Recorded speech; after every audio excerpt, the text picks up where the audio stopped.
पहला प्रश्न, एक ही आरजू है कि इस खोपड़ी से कैसे मुक्ति हो जाए। आपकी शरण आया हूं।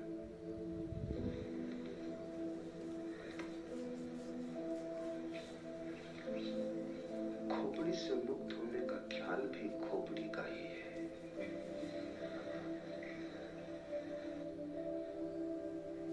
मुक्त होने की जब तक आकांक्षा है तब तक मुक्ति संभव नहीं, क्योंकि आकांक्षा मात्र ही आकांक्षा की अभीप्सा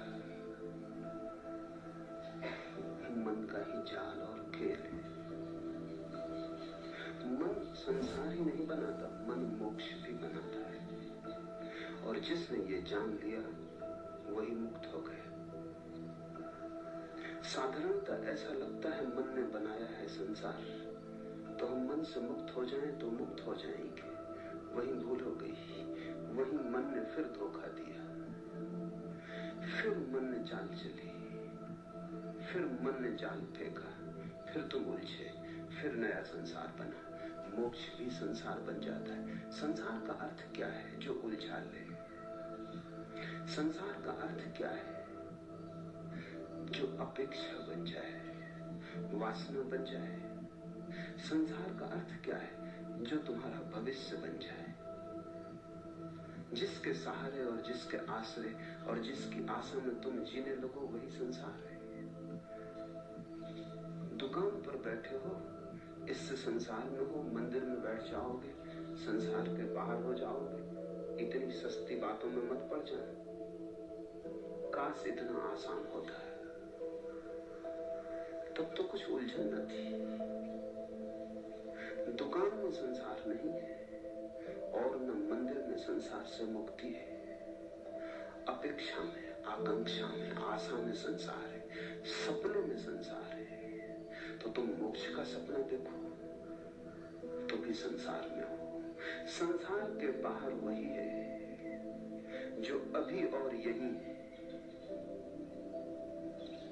लेकिन इसका तो अर्थ ये हुआ कि मोक्ष की आकांक्षा भी छोड़ देनी पड़ेगी, अन्यथा मोक्ष के बहाने भी, मोक्ष की वासना से भी तुम नए नए संसार बनाते चले जाओगे। समझना काफी है, छूटना नहीं है। छूटना किससे? किसी ने बांधा होता तो छूटते, किसी ने बांधा भी नहीं है। बंधन कहाँ है? बंधन से छूटने की जल्दी मत करो, क्योंकि ये भी हो सकता है बंधन हो ही ना, तब तुम छूटने की कोशिश से बंध जाओगे। और अगर बंधन नहीं है तो छूटोगे कैसे? बंधन से छूटने की कोशिश मत करो, बंधन को जानने की कोशिश करो कि बंधन कहाँ है। पूछो, जिज्ञासा करो, वासना मत करो। विपरीत की वासना भी वासना है। तुम कुएं से बचते हो, खाई में गिर जाते हो। इससे क्या फर्क पड़ेगा कि तुमने गिरने का ढंग बदल लिया? तुम बाएं गिरे कि दाएं गिरे, इससे क्या भेद पड़ता है? जिज्ञासा करो कि बंधन कहाँ है, बंधन क्या है। बंधन को भर आंख देखो, इसी को बुद्ध ध्यान कहते हैं, अप्रमाद कहते हैं कि बंधन को भरी आंख से देखो। तुम्हारे देखने देखने में तुम पाओगे बंधन पिघला, बंधन गया, क्योंकि बंधन तुम्हारी मूर्छा है। अगर तुम जाग के देखोगे कैसे टिकेगा? बंधन वस्तु था होता तो मुक्ति का कोई उपाय न था। बंधन केवल ख्याल है, बात में से बात निकल आई है, कहीं कुछ है नहीं। एक युवक भिक्षु नागार्जुन के पास आया और उसने कहा कि मुझे मुक्त होना है, और उसने कहा कि जीवन लगा देने की मेरी तैयारी है, मैं मरने को तैयार हूं, लेकिन मुक्ति मुझे चाहिए। कोई भी कीमत हो चुकाने को राजी हूं। अपनी तरफ से तो वो बड़ी समझदारी की बातें कह रहा था। चिन्मय ने भी यही पूछा है आगे प्रश्न में। सरफरोशी की तमन्ना अब हमारे दिल में है, देखना है जोर कितना बाजुए कातिल में है। उसने भी यही कहा होगा नागार्जुन को कि मरने की तैयारी है, अब तुम्हारे हाथ में सब बात है। मुझसे न कह सकोगे कि मैंने कुछ कमी की प्रयास, मैंने सब करने को तैयार हूं। अपनी तरफ से वो ईमानदार था, उसकी ईमानदारी पे शक भी क्या करे, मरने को तैयार था, और क्या आदमी से मांग सकते हो। लेकिन ईमानदारी कितनी ही वो भ्रांत थी। नागार्जुन ने कहा ठहर, एक छोटा सा प्रयोग कर, फिर अभी इतनी जल्दी नहीं मरने मारने की, ये भाषा ही ना समझेगी, यहां मरना मारना कैसा। तो 3 दिन छोटा सा प्रयोग कर, फिर देखेंगे। और उससे कहा कि तू चला जा सामने की गुफा में, अंदर बैठ जा और एक ही बात पर चित्त को एकाग्र कर कि तू एक भैंस हो गया है। भैंस सामने खड़ी थी, इसलिए नागार्जुन को ख्याल आ गया कि तू एक भैंस हो गया है, सामने भैंस खड़ी है। उस युवक ने कहा, जरा चिंतित हो गए कि इससे मुक्ति का क्या संबंध है। नागार्जुन ने कहा, वो हम 3 दिन बाद सोचेंगे। बस तू 3 दिन बिना खाए पिए, बिना सोए, एक ही बात सोचता रहे कि तू भैंस हो गया है। 3 दिन बाद मैं हाजिर हो जाऊंगा तेरे। अगर तू इसमें सफल हो गया तो मुक्ति बिल्कुल आसान है, फिर मरने की कोई जरूरत नहीं। उस युवक ने सब दांव पे लगा दिया। वो 3 दिन न भोजन किया न सोया। 3 दिन अहिर्निश उसने एक ही बात सोची कि मैं भैंस हूं। अब 3 दिन अगर कोई सोचता रहे भैंस से, वो भैंस हो गया। हो गया नहीं कि हो गया, उसे प्रतीत होने लगा कि हो गया। एक प्रतीति पैदा हुई, एक भ्रम जान खड़ा हुआ। जब तीसरे दिन सुबह उसने आंख खोल कर देखा तो वो घबराया, वो भैंस हो गया था। और भी घबराया क्योंकि अब बाहर कैसे निकलेगा, गुफा का द्वार छोटा था। आए तब तो आदमी थे, भैंस तो उसके बड़े सींग थे। उसने कोशिश भी की तो सींग अटक गए। चिल्लाना चाहा तो आवाज तो न निकली, भैंस का स्वर निकला। जब स्वर निकला तो नागार्जुन भागा हुआ पहुंचा। देखा युवक है, कहीं कोई सींग नहीं, मगर सींग अटक रहे।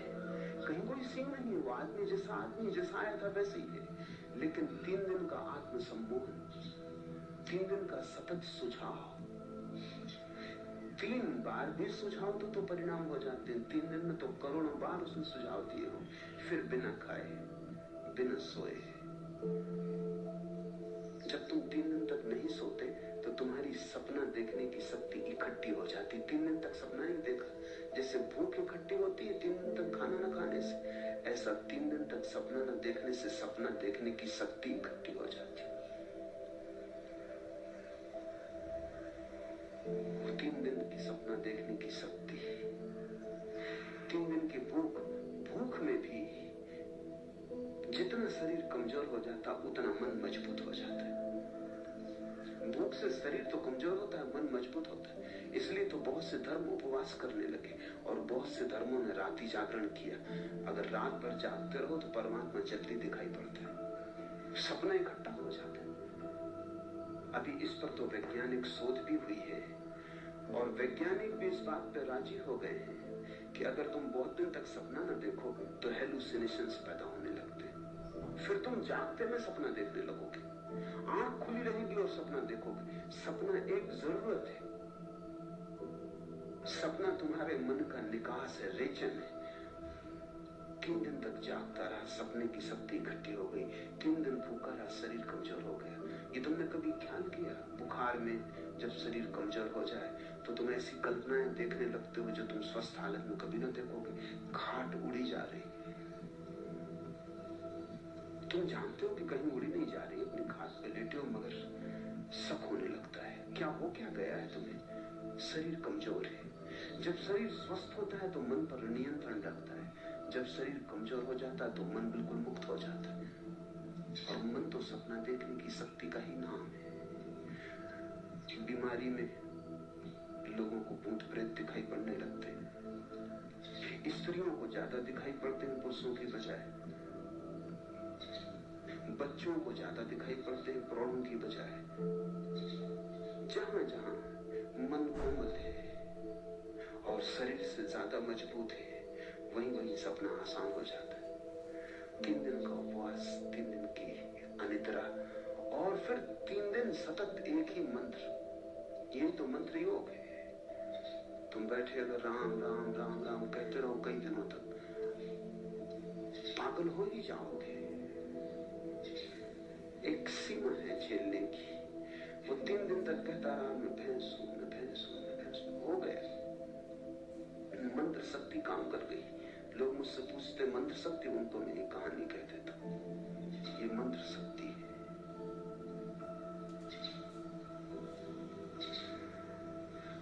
नागार्जुन द्वार पर खड़ा हंसने लगा। वो युवक बहुत शर्मिंदा भी हुआ और उसने कहा, लेकिन आप हंसे, ये बात जस्ती नहीं। तुम्हारे ही बताए उपाय को मान के मैं फंस गया, अब मुझे निकालो। सींग बड़े, द्वार से निकलते नहीं बनता, और मैं भूखा भी हूं, नींद भी सता रही है। नागार्जुन उसके पास गया, उसे जोर से हिलाया तो थोड़ा तंद्रा से जागा तो उसने देखा सींग भी नदारद है, भैंस भी कहीं नहीं, वो भी हंसने लगा। नागार्जुन ने कहा, बस यही मुक्ति का सूत्र है। संसार तेरा बनाया हुआ है, कल्पित है। संसार को छोड़ना नहीं है, जाग के देखना है। इसलिए जिन्होंने तुमसे कहा कि संसार छोड़ो, उन्होंने तुम्हें मोक्ष में उलझा दिया। मैं तुम्हें संसार छोड़ने को इसलिए नहीं कह रहा हूं। छोड़ने की बात ही भ्रांत है। जो है ही नहीं उसे छोड़ोगे कैसे? छोड़ोगे तो भूल में पड़ोगे। जो नहीं है उसे देख लेना, जान लेना कि वो नहीं है, मुक्त हो जाना। इसलिए बुद्ध ने कहा, असत्य को असत्य की तरह देख लेना मोक्ष है। असार को असार की तरह देख लेना मोक्ष है। सारा राज देख लेने में ये तो पूछो ही मत कि खोपड़ी से कैसे मुक्ति हो जाए।